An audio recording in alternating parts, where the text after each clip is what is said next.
তো যিনি অর্ডার করেছেন উনি অর্ডার করছেন চিটাগাং ইশাখা থেকে এবং আমি আপনাদেরকে দেখাচ্ছি যে ওনার ডেলিভারি সাকসেস রিপোর্টটা কেমন।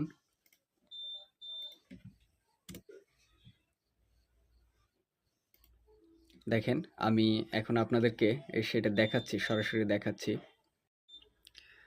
তো নাম্বারটা আমি সম্পূর্ণটা দেখাতে চাচ্ছি না, তার কারণটা হচ্ছে যেহেতু নাম্বারটা একটি প্রাইভেট বিষয়, তো এখানে নাম্বারটা এইভাবে উন্মুক্তভাবে দেখানো উচিত না।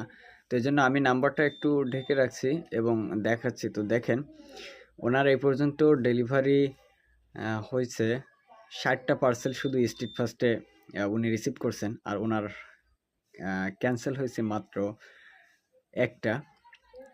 তো আসলে এরকম কাস্টমার পাওয়া আসলে খুবই সৌভাগ্য আমি মনে করি।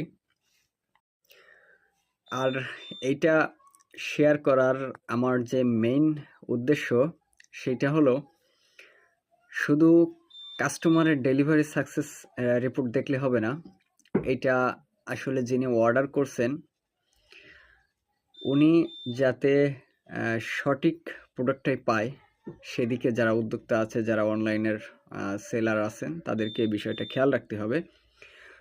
এমনটা কখনোই করা যাবে না যে আপনি যে কোনো একটা প্রোডাক্ট একজন কাস্টমারকে ধরাই দিলেন আর কাস্টমারের সেটা দেখে পছন্দ হলো না, পরবর্তীতে আপনি রিপোর্ট দিলেন এই কাস্টমার ভালো না, অর্ডার করে রিসিভ করে না। এরকমটা কখনোই করা যাবে না।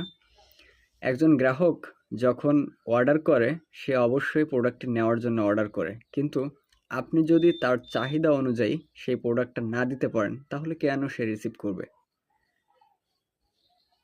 একটা প্রোডাক্ট যখন কোনো কাস্টমার রিসিভ না করে তখন আপনার যেমনটাই খারাপ লাগে যে ডেলিভারি চার্জ না দিয়ে অর্ডার ক্যান্সেল করছে, মাল রিটার্ন পাঠাচ্ছে, আপনার তখন খুবই খারাপ লাগে।